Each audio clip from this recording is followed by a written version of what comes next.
debunking of pseudoscience. Either that or you've all come to lynch me. I'm not sure which one it is. The last talk I gave in February had 5 people attend, so this is rather worrying. Also, the chap at the back has just told me that this is being live streamed, which I wasn't aware of, so no pressure. I'm not sure if some of you at the back are going to be able to see all of the slides, so I'll try to read them out, commit the sin of reading them out where possible. Also, I thought there'd be someone holding up a sign telling me there were 5 minutes left, and that's not going to happen, I've noticed when I went to the other talks. So I've actually prepared for 20 minutes and talking very, very quickly, and I think I can slow down a little bit now, but I might just still keep talking at that speed. Anyway, my name is Russell Mayne. I work at the University of Leicester. My Twitter handle, if you're interested, is EBEFL. I have a blog called Evidence-Based EFL. So if you want some more information on some of these things later, then go there and have a look. Let's get started, shall we? Okay, so first of all, what is pseudoscience? Well, pseudoscience is something which looks like science. It takes the form of science, but it lacks the crucial ingredient of science, which is evidence. It doesn't have the evidence to support it. And in education in general and in TEFL, it often comes under the heading of brain-based learning. And its critics will refer to it as neuromyths. And more specifically, what am I talking about? Well, in order of popularity in TEFL, learning styles, multiple intelligences, neuro-linguistic programming, and probably not that popular, but I have seen it a few times, brain gym. So support for neuromyths, how much support is there in the TEFL world? There's actually a lot, a deep and rich amount of support among in the TEFL world. First of all, the CELTA. If you do the CELTA, you have to be able to teach to students different learner styles. You have to prove that you can do that. The British Council website in particular has a large number of articles telling you how to teach using neuro-linguistic programming or learning styles. English Teaching Professional, you probably know the magazine, was set up by a neuro-linguistic programmer, a master practitioner in neuro-linguistic programming.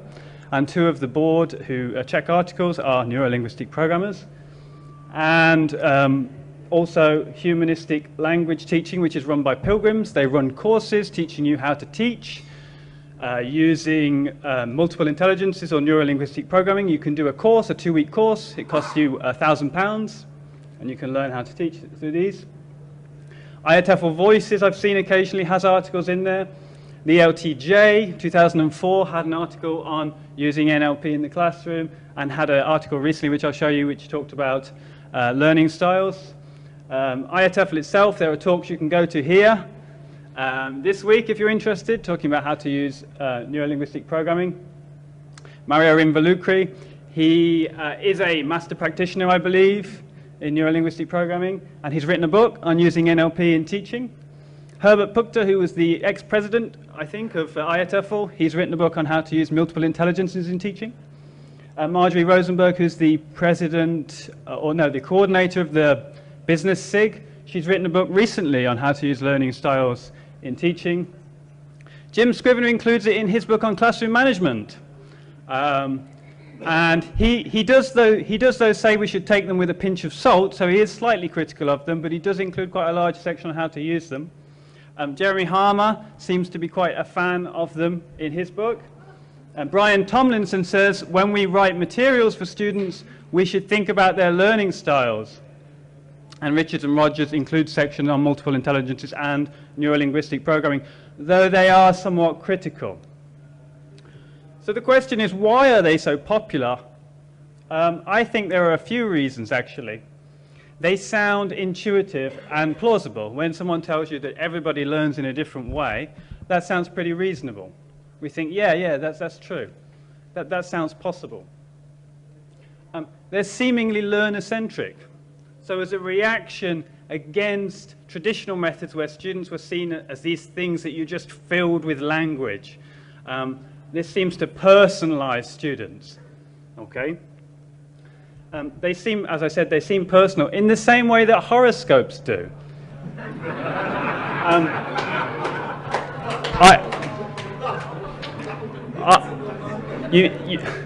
You find out that you're a Sagittarius, as I am, and you think, oh, you know, Sagittarian men are very passionate, and I think, yeah, that's me, certainly. And you find your learner style, and you tick out a little learner style inventory, and it says you're a kinesthetic learner. You think, yeah, that's true. That's why I'm so terrible at school, because I'm kinesthetic. So they seem to be personal. They're not, because they don't work, but they do seem to be personal. There are not really any strong prohibitions against them in the TEFL world or in education in generally. Nobody really is saying, don't use these, you shouldn't use them. There are a few people. Philip Kerr has been a critic of them for a long time. And Scott Thornbury tends to come out, and Hugh as well, has criticised them, I know. And also people believe what they want to believe. There are people, maybe even in this room, who think that we never actually went to the moon. Or that, you know, my mother believes adamantly that Princess Diana was knocked off by the MI5, and I can't convince her. Yeah, well, there you go. So what's the harm? Why does it matter? Who cares if people use these things? Well, I think there are a few reasons. First of all, I think it's a waste of resources. You have to learn about them. You have to read articles about them. You teach your students. You're wasting your students' time. You're wasting your money doing training courses, learning about them. And you're also all wasting your time coming to watch people like me debunk them. There's a potential for pigeonholing students, yeah? And also, there's a potential for students to use it as an excuse. I didn't do well in the test because the tests are really visual and I'm kinesthetic. Professional credibility. Scott Thornbury in 2001 wrote about the unbearable lightness of TEFL, and saying that you often hear TEFL teachers say, oh, I'm not a real teacher, not even a teacher. And I think if we want professional credibility, then we need to be professional. Erosion of standards. If you include things like this which don't have any evidence to support them, then what's to stop you including other things? Why not teach your students according to their blood types? Why not teach them using a Ouija board? You know, who's to say that those things would be bad either? There's also the possibility of spreading bad practice. So our students often are teachers themselves, or mine are, and they may go back to their classrooms and try and use these techniques themselves. So with all that in mind, I have created in honor of Carl Sagan, a baloney detection kit, a guide to spotting pseudoscience in education. And it's a list of questions you can ask of a method to see if it is pseudoscientific or not. So the first question, does it make too good to be true claims?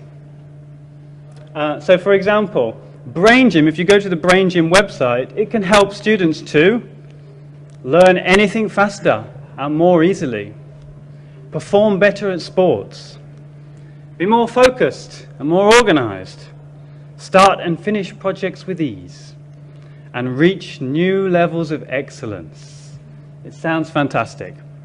But it's not as good as neuro-linguistic programming, which, according to the internet, can be used to overcome phobias, treat depression, cure allergies, stop anxiety, and even improve dyslexia. So it's pretty impressive. In medical science, they call this kind of thing a panacea or a cure-all, and they usually say something which is touted as a cure-all usually cures nothing. So does it make illogical or impossible claims? That's the second question. So for example, learning styles and neuro-linguistic programming both claim that human beings have 5 senses. And those senses are usually described as being auditory, visual, kinesthetic. I don't know why kinesthetic. I don't know why it's not touch, but it has become kinesthetic, olfactory and gustatory. In actual fact, human beings have many senses.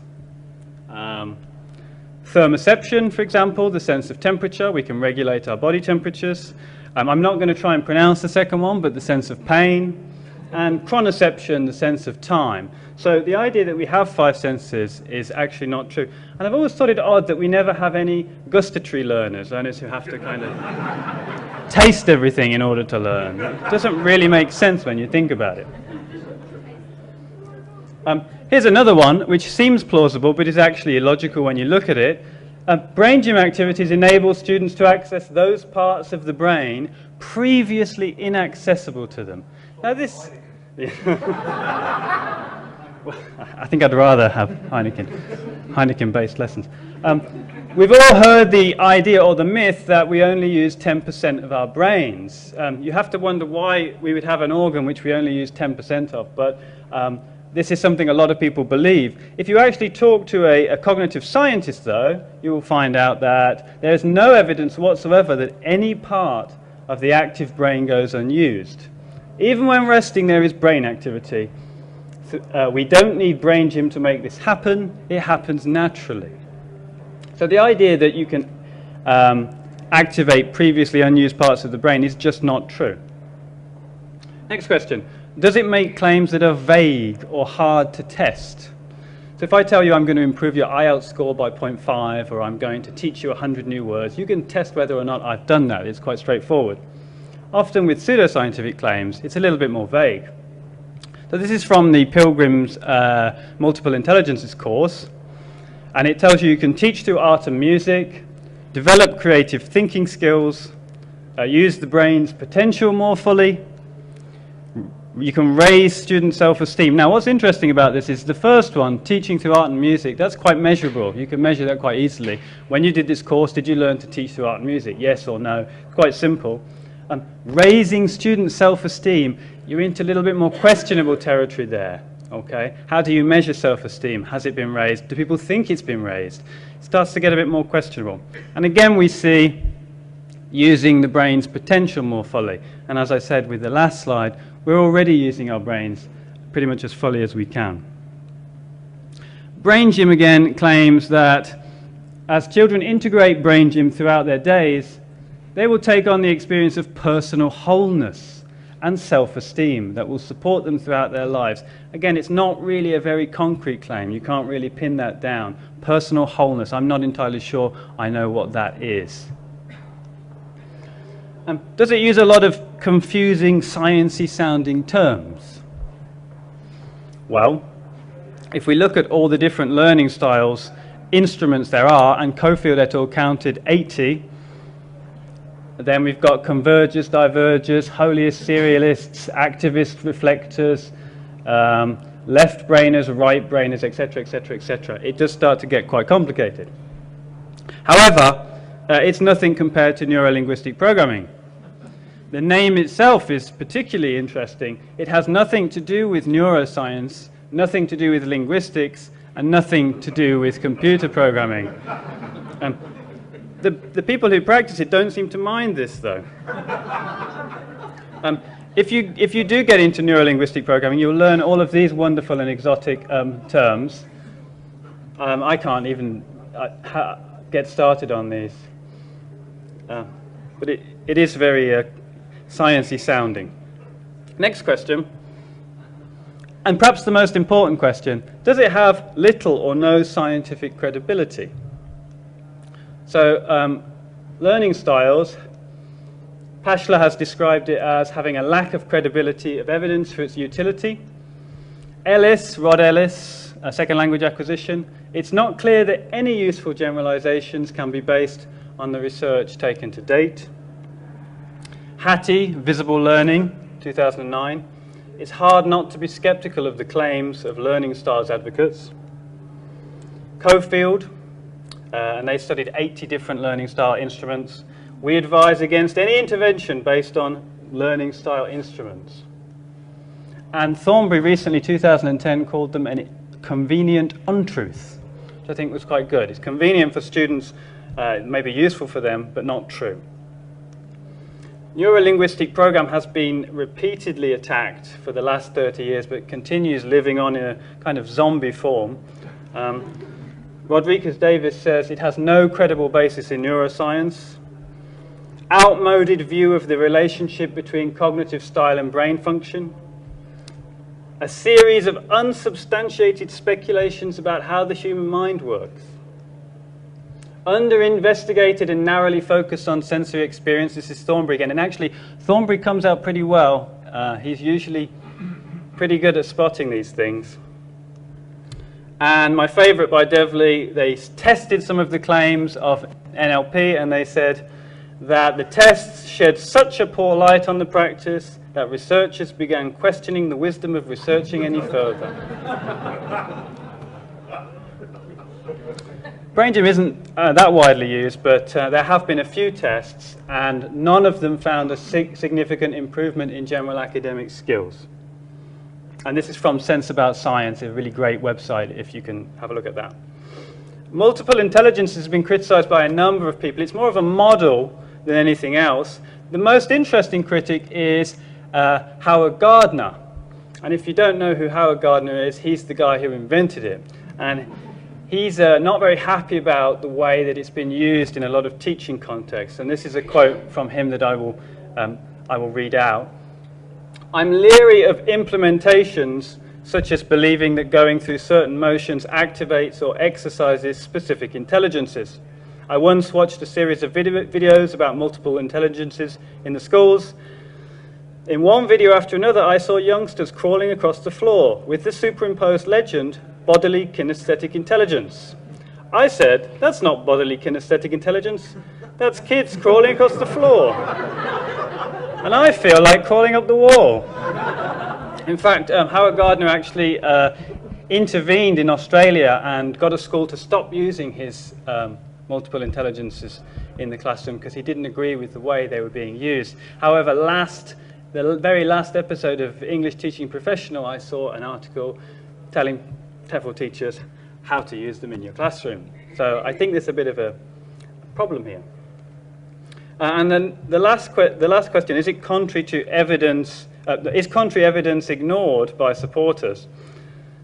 So these are some quotes which I think show a pattern in the TEFL world. This is a quote from Hatami. Now, again, I'm sorry it's so small. I didn't realize there'd be people so far back. So it says that further research with more appropriate methodologies is needed to validate the use of learning styles. However, we simply cannot disregard the concept of learning styles, which expresses some of our intuitions about students. So basically, and this was ELTJ 2013, the author, Hatami, said, there's no evidence that these work, but we feel good when we use them, so let's use them anyway. And also interesting about this is that she says, there's no evidence that they work, so we need to do more evidence to validate their research. So just keep testing them until they work. I'm not sure that's the way it should work, really. And Harmer here, neither multiple intelligence theory nor neuro-linguistic program have been subjected to any kind of rigorous scientific evaluation. However, again, the however, it's clear that they both address self-evident truths. So just keep using them anyway. It seems like in the TEFL world, there's a reluctance to let go of these things and just say, they don't work, let's stop using them. And actually, Harmer's wrong here because NLP has been subjected to scientific evaluation and has failed it on numerous occasions. And the last one is from the British Council website, Darn 2005. NLP has been labelled a quasi-science and criticised on the grounds of lack of empirical studies. But there are sound reasons why NLP is compatible with current classroom practice. So again, just use it anyway. At this point, you might be thinking, but hang on, teaching's an art, not a science. Why do you keep talking about all this scientific evidence? That's not important. And I would refer you to a quote made by Michael Swan, who wrote to IATEFL Voices to complain about an article which was telling teachers to use crystals in the classroom to measure the aura of their students. And Michael Swan, quite rightly, I think, said, assertions in both science and art always need justification. You don't make things true just by saying they are. I work with people who are from the business world, they used to be bankers, they used to be musicians. I really like that. I think the TEFL was great. There's so many people from different areas. I think the fact that it's a broad church, as it were, is a good thing, and I like meeting these people. However, I don't think that it should be a free-for-all. I don't think we should have an anything goes approach. And in fact, we don't. If you think about it, there are strong prohibitions about things in the TEFL world. For example, if I were to tell you that we should make our students try to speak like native speakers, there'd probably be a collective gasp in the room as everybody, launched at me and tried to attack me. But we seem to not have a problem with letting people continue with practices which have been shown again and again not to work. So I think it's probably about time that we started to, speak out and criticize these things. Thank you for listening. Any questions?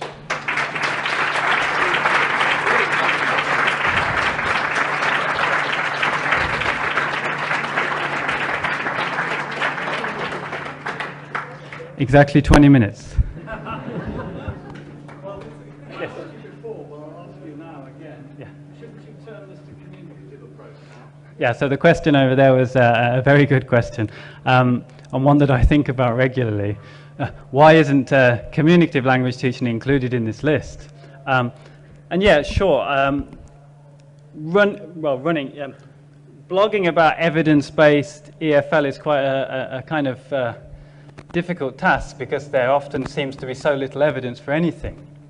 But I guess I would draw a distinction, to answer your question, between practices which we don't know whether they work or not, like communicative language teaching, and practices which have been shown not to work or have been tested and evidence for their utility is not there. For example, with learning styles, it's very easy to test it. All you do is give one group of students material through their preferred method, another group of students material that isn't through their preferred method, then you test them at the end, you see which ones did better in the test, and this has been done, and there's no difference whether or not you give students material through what they believe, because students do actually believe, what they believe is their preferred method or not. So I would say get rid of these practices and then we'll get on to CLT, and I will join you in... Carry on using it for the moment. Yeah. Yes, however, yes. Gentleman at the front, I'll come to you next. Don't you think the main problem is that we know so little about SLA at the moment, and that's so we're kind of in the dark, really, as teachers? Yeah. No evidence really to help us in that practice. That's a good question. I agree with you that there doesn't seem to be that much evidence, but there is evidence. And where possible, I try to read it, and where possible, I try to put it on my blog. It's not always a very clean-cut evidence either. So, for example, different methods have been tested against each other. Communicative language teaching versus grammar translation. And you find unsurprising results like the students who did the communicative language teaching were better at communicating, and the ones who did grammar translation were better at translating grammar. But there are increasingly more and more things that are being found out. So I guess if teachers... I know it's difficult for teachers because quite often you can't access... A lot of people can't access the journals online and things like that. But there are people trying to provide things, and where possible I try to provide things. So, but yeah, maybe that's one of the reasons. Yeah, the chap at the back. You're a rare voice, Russ, an important one. I really appreciate what you're saying. Thanks. Well, I noticed there's only a very slight reference in the great against list you had to left and right brain and hemisphere. Yeah. No. I don't... Yeah, you're absolutely right. And I missed it off. Basically, I had 50 slides last week. And I've been cutting them down one by one over the week and not sleeping very much. But yeah, left brain, right brain is a really, really commonly believed one. A previous talk I gave last year, which you can see online, talked about that. Philip Kerr, actually, if you can get hold of his article, is it in the Macedonia newsletter, I think? He debunks it very, very thoroughly. The idea that, yeah, some people are left brain learners and some people are right brain learners is not supported by any science, but it's very, very, very well, very kind of well accepted. So, you know, if you're, I think it's left brain, you're kind of creative, and if you're right brain, then you're analytical. But yeah, we tend to use both sides of our brain, and it doesn't make much difference. Yeah. Yep.